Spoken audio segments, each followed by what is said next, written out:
Camarades, Dieu a créé le monde avec tout ce qu'il y a comme bonheur, comme malheur, comme bien, comme mal, les humains, les génies, les animaux et tout ce qui va avec. Mais nous, humains, avons décidé de faire du monde autre chose. Chez les impérialistes, ils ont une vision du monde que je m'en vais vous expliquer. Le monde se résume en un triangle pour eux. Vous verrez le triangle dans la plupart de leurs insignes. Peut-être que vous ne comprenez pas, mais le monde se résume en un triangle. Pour eux, au sommet du triangle, se trouve l'empire du bien. Et l'empire du bien, c'est eux. C'est la prospérité, c'est tout ce qui est positif.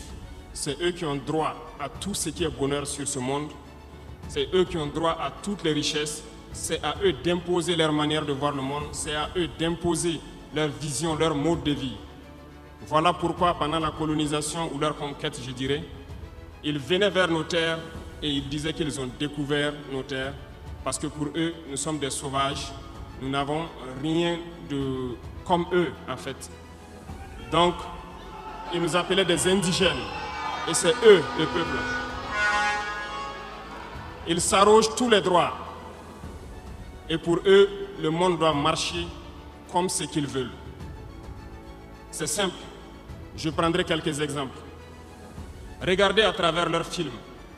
Ils ont préparé l'esprit de leur peuple pour les faire comprendre qu'ils sont les meilleurs. C'est eux qui doivent tout posséder. Vous ne direz pas le contraire. Dans tous leurs films qu'ils propagent, vous trouverez toujours les méchants. Ce sont soit les Russes, soit les Sud-Américains, soit les Noirs qui jouent les mauvais rôles de trafiquants de drogue, de proxénètes, de trafic d'humains, jusqu'à un passé récent, bien sûr. Vous trouverez les Arabes qui jouent le rôle des terroristes. Voilà un peu comment ils perçoivent le monde. Quand je prends sur le volet économique, qui parmi nous n'a pas traité les produits chinois des produits Shintok, comme on aimait l'appeler, de mauvais produits? Mais aujourd'hui, je peux vous dire qu'on a tout tort. Parce que la Chine est à un niveau de technologie assez avancé. Et c'est en Chine que la plupart de ces pays viennent s'approvisionner, mettre leur marque dessus et nous revendent comme étant leur propriété. Regardez autour de vous. Nos entrepreneurs qui sont dans le BTP ne diront pas le contraire. Tous leurs engins aujourd'hui sont chinois.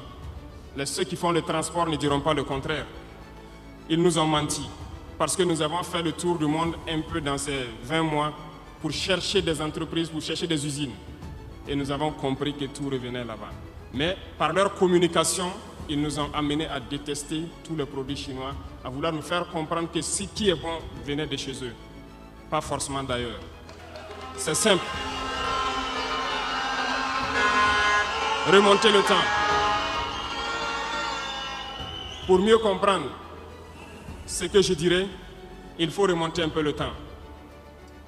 Et j'espère que certains iront lire. Qui sont les tsars, les conquêtes mongoles, les empires perses, turcs et ottomans? Lisez leur histoire, vous comprendrez pourquoi le monde est ainsi fait. À la base du triangle, il y a deux empires. D'un côté, l'empire du mal selon eux et l'empire des esclaves de l'autre côté. Voilà comment ils voient le monde. Qui est-ce qu'ils appellent l'empire du mal? Ceux dont je viens de citer tout de suite l'origine, et je vous ai dit de remonter le temps. Allez-y lire, vous comprendrez pourquoi ils sont l'empire du mal à leurs yeux. Ils combattent l'empire du mal. Pour eux, l'empire du mal doit disparaître. Pour eux, l'empire du mal incarne le diable. Ils communiquent et ils le font comprendre à leur peuple ainsi. Voilà pourquoi après la Seconde Guerre mondiale, dans les années 80, je prendrai le cas de la Russie, où tous les stratagèmes ont été mis en œuvre pour l'effondrer avec le président Gorbatchev.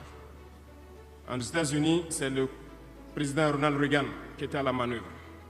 3 stratagèmes principaux ont retenu notre attention. Ils sont allés donc au niveau de l'Arabie Saoudite les demander de baisser le prix du pétrole de 35 $ à 7 $ pour faire écrouler l'économie russe. Parallèlement à cela, le deuxième stratagème, n'oubliez pas quelque chose, ces mêmes personnes qui viennent de quitter l'Afghanistan, soit disant qu'ils combattaient les talibans ont été reçus par le président Ronald Reagan à la Maison-Blanche. Ils ont été armés par la CIA. Les fameux missiles Stinger, Sol-Air, ont été livrés aux talibans pour combattre les Russes.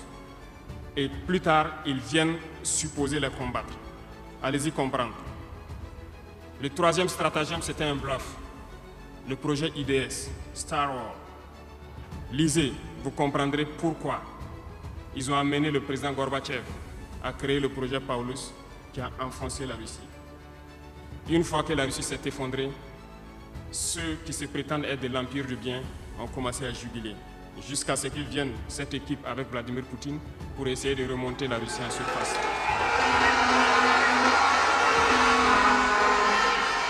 L'Empire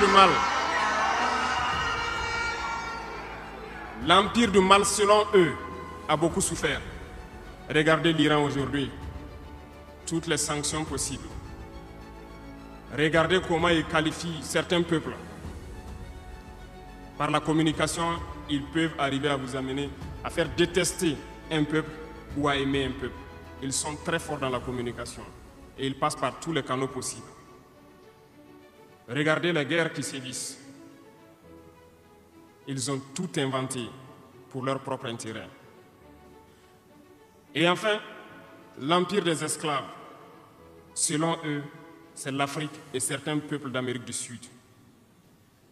Dans leur tête, comme je le disais dernièrement, l'Afrique les appartient, nos terres les appartiennent, les richesses de l'Afrique sont pour eux. Et ils ne peuvent pas concevoir que des Africains puissent s'émanciper, sortir la tête de l'eau et vouloir donc les tenir tête. Et pour cela, ils se sont mis un cliché en tête. L'Africain est facile à manipuler, il n'est qu'émotion. Ils trouveront toujours un Africain pour lutter contre son frère. Et ça a toujours été comme ça. Par la communication, ils vous ont amené à détester votre propre couleur de peau. Dans nos cultures et dans beaucoup de cultures, au Burkina Faso ici, le deuil était symbolisé par la couleur bleue. Lorsqu'une femme perd son mari, elle portait donc des tenues de couleur bleue pour faire son deuil pendant un temps donné. Ce sont eux qui sont venus vous dire que le noir symbolise le deuil, le diable, la médiocrité, tout ce qui est mauvais. Et malheureusement, nous avons tellement avalé ça que lorsque nous sommes en deuil, nous nous mettons également en noir. Il faut que nous nous réveillons. Il faut que nous nous réveillons parce que voilà le cliché qu'ils ont en tête. Eux, ils sont l'empire du bien, d'autres sont l'empire du mal et nous, nous sommes l'empire des esclaves. Voilà comment les impérialistes voient le monde. Il faut que vous compreniez cela. Et là, je m'en vais faire un coup de gueule à l'endroit donc de certains intellectuels qui continuent de vouloir prêcher pour les impérialistes. Est-ce qu'ils ignorent cette partie de l'histoire? Je n'invente rien. Ça a été déclassifié. Vous trouverez tout ce que j'ai dit dans les bibliothèques ou partout sur les moteurs de recherche. Ces intellectuels n'ont-ils pas lu cela? Ne connaissent-ils pas l'histoire de ce monde? C'est peut-être par malhonnêteté ou quelques billets de dollars qui les amènent à toujours prêcher pour les impérialistes. Il faut que nos intellectuels arrivent à tout moment à prêcher pour conscientiser nos peuples, nos masses populaires, pour qu'ils comprennent d'où ils viennent et comment ils sont vus des impérialistes.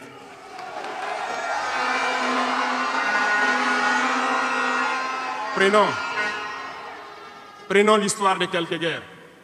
Vous avez suivi la guerre d'Irak. Un gros mensonge qui a été inventé, soit disant de possession d'armes de destruction massive. Certains sénateurs, au niveau des États-Unis, ont tout fait pour avoir les preuves. Ils ne l'ont pas eu. Souvenez-vous que plusieurs personnes ont démissionné de la CIA après cette guerre. Des preuves ont été inventées de toutes parts. Les services secrets occidentaux les ont aidés à fabriquer des preuves. Et on se souvient que le même Niger a été accusé en son temps en montant une fausse convention, un faux contrat de vente d'uranium à l'Irak. C'est le même processus qu'ils ont voulu amener la dernière fois pour soi-disant que le Niger vend de l'uranium clandestinement à l'Iran. C'est du déjà vu.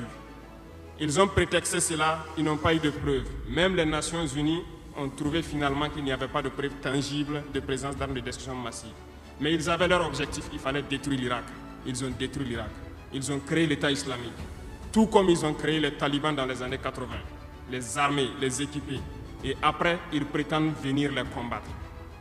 Comprenez le jeu. Ça n'a que trop duré. Il faut qu'on se réveille et qu'on comprenne tout ça et que nous prenions conscience de notre situation et nous battre pour notre avenir.